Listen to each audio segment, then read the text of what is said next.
Advocates act के अनुसार अकेले बार काउंसिल में नामांकित अधिवक्ता भारत में कानून का अभ्यास करने के हकदार हैं। अन्य सभी, जैसे कि एक वादी, केवल न्यायालय, प्राधिकारी या व्यक्ति की अनुमति से उपस्थित हो सकते हैं जिसके समक्ष कार्यवाही लंबित है। क्या अनुमति है? अधिसूचना विदेशी वकीलों और कानून फर्मों को भारत में अभ्यास करने के लिए बीसीआई के साथ पंजीकरण करने की अनुमति देती है यदि वे अपने देश में कानून का अभ्यास करने के हकदार हैं। उन्हें पारस्परिक आधार पर लेनदेन संबंधी कार्य, कॉर्पोरेट कार्य जैसे संयुक्त उद्यम, विलय और अधिग्रहण, बौद्धिक संपदा मामले, अनुबंधों का मसौदा तैयार करने और अन्य संबंधित मामलों का अभ्यास करने की अनुमति होगी। वे ग्राहकों को विदेशी कानून पर सलाह दे सकते हैं और कॉर्पोरेट लेनदेन पर काम कर सकते हैं। क्या अनुमति नहीं है? वे कोर्ट में पेश नहीं हो सकते, वे भारतीय कानून का अभ्यास नहीं कर सकते। उन्हें संपत्ति के हस्तांतरण, शीर्षक की जांच या इसी तरह और कार्यक्रम कार्यान्वयन मंत्रालय मोस्पी ने भारत में महिला और पुरुष 2022 का 24वां अंक जारी किया। सांख्यिकी और कार्यक्रम कार्यान्वयन मंत्रालय द्वारा जारी एक वार्षिक आंकड़े लिंग, शहरी ग्रामीण विभाजन और द्वारा अलग किए गए आंकड़ों को प्रस्तुत करते हैं। भौगोलिक क्षेत्र, शिक्षा, स्वास्थ्य, रोजगार और राजनीतिक भागीदारी जैसे विषयों पर, जो हमें महिलाओं और पुरुषों के विभिन्न समूहों के बीच मौजूद असमानताओं को समझने में मदद करता है। वर्तमान 945 2021 अपेक्षित 2036 तक 952 जीवन प्रत्याशा। वर्तमान पुरुष 68.4 वर्ष, महिलाएं 71.1 वर्ष। 2015-19 अपेक्षित पुरुष 71.2 वर्ष, महिला 2031-36 तक 74.7 वर्ष। शिशु मृत्यु दर 2020 में 28। साक्षरता दर। स्मार्ट सिटीज मिशन केंद्रीय आवास और शहरी मामलों के मंत्रालय की एक पहल है। इसे 2015 में लॉन्च किया गया था। मंत्रालय ने मिशन के लिए 100 शहरों का चयन किया। परियोजनाओं को शहर के चयन के 5 साल के भीतर पूरा किया जाना था, लेकिन 2021 में मंत्रालय ने सभी शहरों की समय सीमा बदलकर जून 2023 कर दी। मिशन के तहत परियोजना प्रस्तावों में सड़कों के कुछ हिस्सों को अधिक सुलभ और पैदल चलने वालों के अनुकूल बनाने से लेकर अधिक पूंजी गहन वाले जैसे पानी की पाइपलाइन बिछाने और सीवेज उपचार संयंत्रों का निर्माण शामिल है। सभी 100 शहरों ने सभी सुरक्षा, आपातकालीन और नागरिक सेवाओं की निगरानी के लिए एकीकृत कमान और नियंत्रण केंद्र भी बनाए हैं। परियोजनाओं की स्थिति केवल लगभग 20 शहरों के जून की समय सीमा को पूरा करने की संभावना है। शिलोंग ने अपनी 18 प्रस्तावित परियोजनाओं में से केवल 1 को ही पूरा किया है। केंद्रीय रेल मंत्री अश्विनी वैष्णव ने लोकसभा में एक लिखित उत्तर में कहा कि भारतीय रेलवे ने 2030 तक शुद्ध शून्य कार्बन उत्सर्जक बनने का लक्ष्य रखा है। रेलवे इस महत्वाकांक्षी लक्ष्य को 2 चरणों में हासिल करने की योजना बना रहा है। दिसंबर 2023 तक इलेक्ट्रिक ट्रेनों में पूर्ण परिवर्तन और 2030 तक मुख्य रूप से गैर नवीकरणीय स्रोतों के माध्यम से ट्रेनों और स्टेशनों को बिजली देना। शुद्ध शून्य कार्बन उत्सर्जन हासिल करने के लिए 2029-30 तक नवीकरणीय क्षमता की अपेक्षित आवश्यकता लगभग 30,000 मेगावाट होगी। उन्होंने कहा, पिछले महीने की स्थिति के अनुसार लगभग 147 मेगावाट के सौर संयंत्र दोनों छतों और जमीन पर और लगभग 103 मेगावाट पवन ऊर्जा संयंत्र चालू किए गए हैं।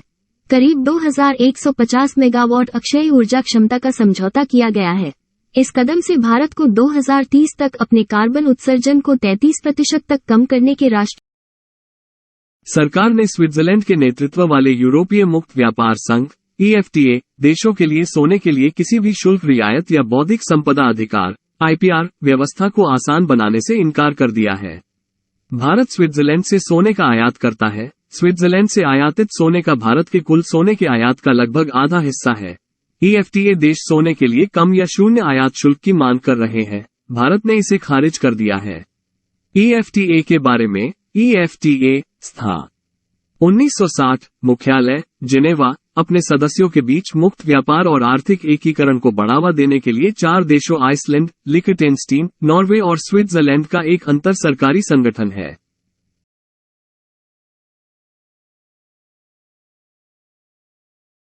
पृथ्वी विज्ञान मंत्रालय क्षमता निर्माण के लिए अनुसंधान, शिक्षा और प्रशिक्षण रीच आउट योजना लागू कर रहा है। योजना का उद्देश्य विभिन्न अनुसंधान एवं विकास गतिविधियों का समर्थन करना, अंतर्राष्ट्रीय संगठनों के साथ उपयोगी सहयोग विकसित करना, पृथ्वी विज्ञान आदि में कुशल और प्रशिक्षित जनशक्ति विकसित करना। इसमें निम्नलिखित उप योजनाएं शामिल हैं।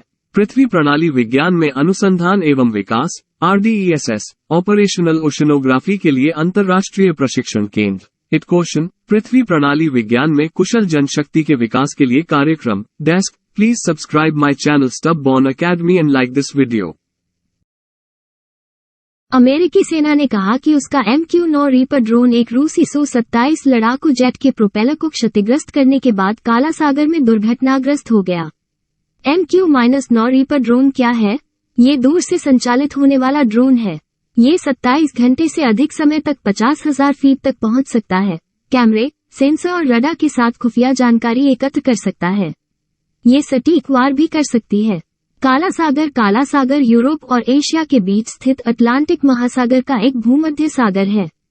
काला सागर के आसपास के देश बल्गेरिया, जॉर्जिया, रोमानिया, रूस, तुर्की और यूक्रेन। काला सागर अंततः तुर्की जलदमरूमध्य और एजेंट सागर के माध्यम से भूमध्य सागर में मिल जाता है। बोस्पोरस जलदमरूमध्य इसे मरमारा के छोटे सागर से जोड़ता है। उत्तर में काला सागर केर्च जलदमरूमध्य द्वारा आज़ोव सागर से जुड़ा हुआ है।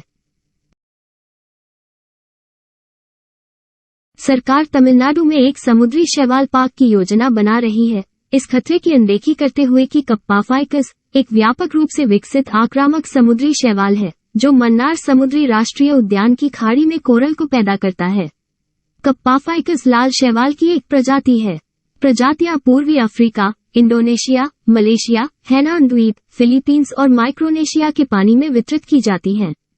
समुद्री शैवाल खतरनाक है क्योंकि यह तेजी से बढ़ता है।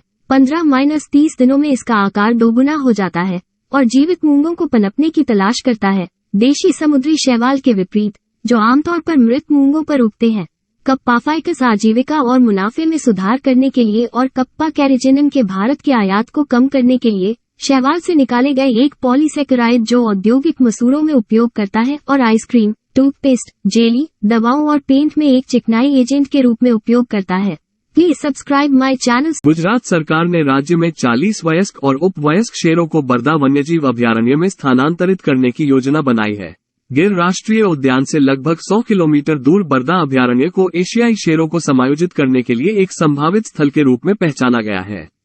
जरूरत, एक दूसरा घर बीमारियों, प्राकृतिक आपदाओं आदि के मामले में शेरों की आबादी को विलुप्त होने से बचाएगा। अन्य पहले, मालधारी समुदाय के सदस्यों को भी बड़ी बिल्लियों के साथ स्थानांतरित करना होगा क्योंकि वन गांवों के प्रोत्साहन स्वैच्छिक पुनर्वास के माध्यम से प्रोजेक्ट लान के तहत लगभग 1000 किलोमीटर के अनन्य शेर आवास को बहाल करना महत्वपूर्ण है।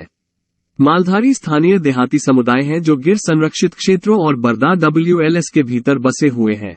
Please subscribe my channel Stubborn Academy and like this video. पशुपालन और मत्स्य पालन मंत्रालय ने विभाग के वार्षिक प्रकाशन मूल पशुपालन सांख्यिकी 2022 का अनावरण किया। महत्व, ये पशुधन आबादी, उत्पादन, पशु रोगों, बुनियादी ढांचे और दूध, अंडा, मांस और ऊन जैसे 4 प्रमुख पशुधन उत्पादों MLP के अनुमानों पर डेटा का प्राथमिक स्रोत है। मुख्य निष्कर्ष, पशुधन सांख्यिकी आंकड़े प्रति व्यक्ति दूध की उपलब्धता 444 ग्राम दिन। शीर्ष दूध उत्पादक राज्य राजस्थान, उत्तर प्रदेश, मध्य प्रदेश, गुजरात, आंध्र प्रदेश। शीर्ष मांस उत्पादक राज्य महाराष्ट्र, उत्तर प्रदेश, पश्चिम बंगाल, आंध्र प्रदेश, तेलंगाना। शीर्ष ऊन उत्पादक राज्य केंद्र शासित प्रदेश राजस्थान, जम्मू और कश्मीर, गुजरात, महाराष्ट्र, हिमाचल प्रदेश। शीर्ष अंडा उत्पादक राज्य आंध्र प्रदेश, तमिलनाडु, तेलंगाना, पश्चिम बंगाल, कर्नाटक। कृषि में पशुधन क्षेत्र का योगदान 30%, 2020-21।